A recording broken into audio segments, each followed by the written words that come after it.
Welcome back to our channel everyone. मेरा नाम दानिश है और आप देख रहे हैं टेक डैन।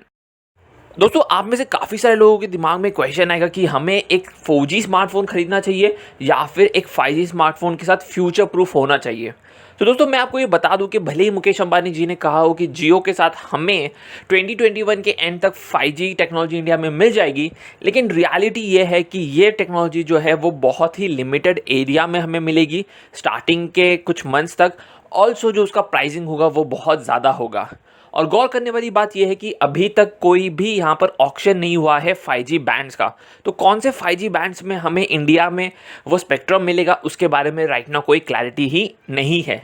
लेकिन हाँ, अगर आप 25-30 हज़ार रुपये स्पेंड कर रहे हो या फिर उससे ज़्यादा कर रहे हो तो जाहिर सी बात है आप वो पर्टिकुलर स्मार्टफोन एटलीस्ट 3 साल तक तो यूज़ करोगे और फिर आपको 5G की टेक्नोलॉजी तब तक इंडिया में मिल सकती है, पूरे कंट्री वाइज भी। तो इसलिए 5G फ़ोन लेना एक बहुत ही इंपॉर्टेंट डिसीजन है।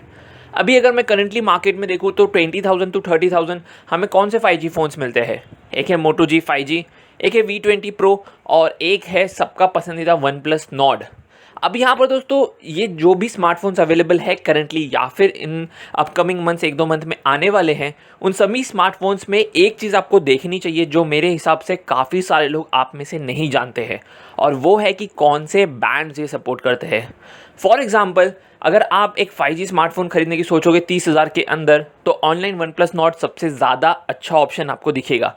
लेकिन अगर आप एक 5G स्मार्टफोन खरीद रहे हो OnePlus Nord के रूप में, तो आप वहाँ पर देखोगे गौर से तो सिर्फ एक बैंड सपोर्ट करता है 5G का OnePlus Nord। इसका मतलब ये है कि अगर ये पर्टिकुलर बैंड इंडिया में 5G में नहीं आता है तो आपका OnePlus Nord एक 5G स्मार्टफोन होते हुए भी 5G सपोर्ट नहीं कर पाएगा इंडिया में। तो यहाँ पर गौर करने वाली बात है दोस्तों कि आप जब स्मार्टफोन खरीदोगे 5G वाला तो आपको देखना चाहिए कि कौन से बैंड्स वो सपोर्ट कर रहा है और फिर ही खरीदना चाहिए। अभी आप कहोगे कि आपने तो स्टार्टिंग में कहा था कि 5G स्पेक्ट्रम के ऑक्शंस नहीं हुए, तो हमें कैसे पता इंडिया में कौन से 5G बैंड आएंगे। बिल्कुल सही बात है, हमें एज ऑफ नाउ पता नहीं है और पता तब तक चलेगा नहीं जब तक ऑक्शन नहीं होंगे। लेकिन अगर कोई पर्टिकुलर ब्रांड आपको मैक्सिमम जो फ्रीक्वेंसी होती है वो सारे बैंड्स की 5G की टेक्नोलॉजी आपको दे रहा है अपने स्मार्टफोन में, तो वो मेरे हिसाब से एक सेफ़र ऑप्शन है। तो अगर आप एक 5G स्मार्टफोन ख़रीद रहे हो और उसमें मैक्सिमम बैंड जो 5G के होते हैं वो कवर्ड है, तो आपके लिए वो लेना ठीक होगा। जैसे कि iPhone 12। अब iPhone 12 तो खैर बहुत महंगा फ़ोन हो गया, मैं जस्ट इस एग्जांपल दे रहा हूँ कि उस तरह के जो मैक्सिमम बैंड कवर करने वाला स्मार्टफोन होगा 5G का, वही एक्चुअली इंडिया में future proof 5G smartphone reality में होगा, ना कि OnePlus Nord जैसा। हो सकता है OnePlus Nord का इकलौता बैंड जो हमें मिल रहा है उसके ऊपर भी 5G इंडिया में आ जाए, हम कह नहीं सकते।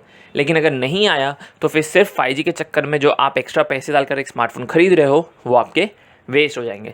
तो बस यही बात दोस्तों मैं इस वीडियो के साथ आपको कहना चाहता था। अगर आपको कोई और क्वेश्चन है तो मुझे कमेंट सेक्शन में ज़रूर पूछना, एंड वीडियो पसंद आया तो वीडियो को लाइक कर देना, चैनल को सब्सक्राइब भी कर देना।